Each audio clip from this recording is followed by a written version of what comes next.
Okay. Hello, Mr. Lucy. Hello, Mrs. Rinaldi. Okay, here we are again. We're doing a different problem. This is problem number 50, page 22 in your textbook. Get it open, get your materials ready. Mr. Lucy's going to explain this problem, and I'm going to decode and reinforce the major topics. Okay, sounds good. Here we go. Okay. So I assumed you have your textbook open, so you'll see that they gave us a 10-pound spool of aluminum wire of a certain gauge. They also told us in the problem that the gauge is the diameter. So there's a diameter given right in the problem, and it also gave us a density. So density of 2.7 grams per centimeters cubed. Now, whenever they give us a density, Mr. Rinaldi and I automatically think if they give me a density, I'm either going to be converting between mass and volume or volume and mass.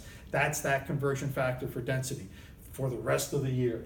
And they also gave us a formula. So in chemistry, when they give us a formula, we're going to be using the formula. And in an honors chemistry class, the units that we're going to be using in that formula might not match, probably won't match the units that are given in the problem. So it's conversion, conversion, conversion. It doesn't hurt to convert.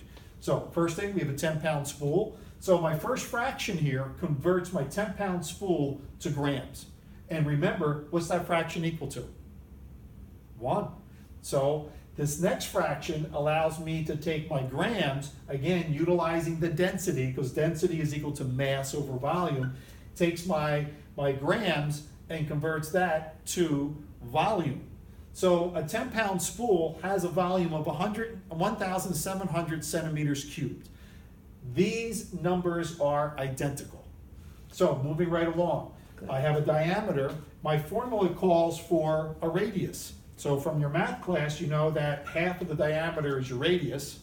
This has an infinite number of significant figures. It's a counting number, so we're not counting that as one significant figure. And as I plug my diameter, I need to convert my inches to centimeters. And in converting inches to centimeters, I have a conversion factor here. Again, what's that conversion factor equal to? 1. So these two numbers are identical. Go back to the last video. If you're 3 feet tall and your friend's 36 inches tall, you're the same. So now, what do I have? I have a volume in centimeters cubed. I know centimeters cubed is a volume unit, so I feel comfortable with that. Good. Next, I have pi, which is a constant. I have my radius, which is in centimeters, and I need my length. Now, just looking at the problem, if my answer is in centimeters cubed, and I have centimeters squared here, what must the units be for my length? That has to be in centimeters, because centimeters here times centimeters squared will give me an answer unit of centimeters cubed.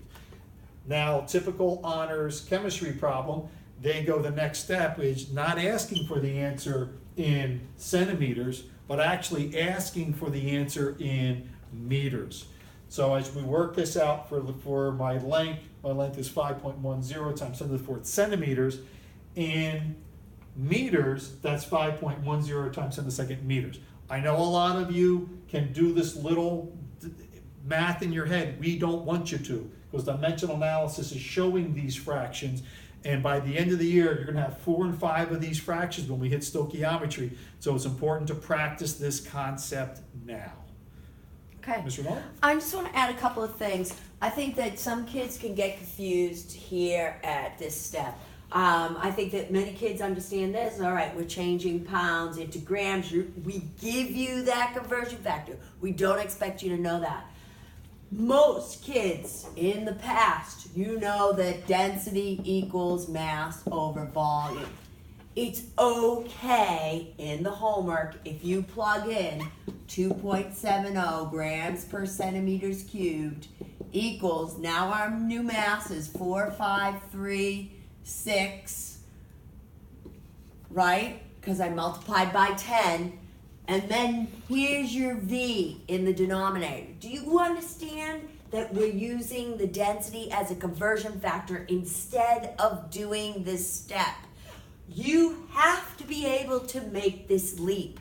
You have to understand that this is the same, you have to remember that 2.70 grams equals 1 centimeter cubed. And it doesn't matter if it's in the denominator or in the numerator. They're equal to each other.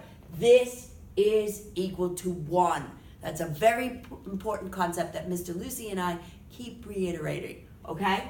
The rest of it is straightforward. Watch out for units, watch out for sig figs.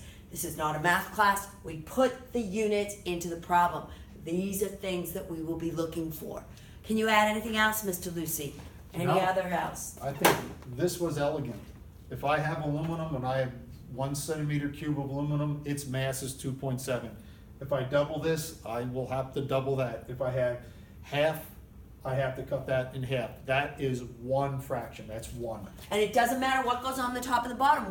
What goes on the top and the bottom is decided by the units. Whatever unit here has to go in the denominator here to cancel out. Right. So, important concepts. Now, if you think you got it, check this out.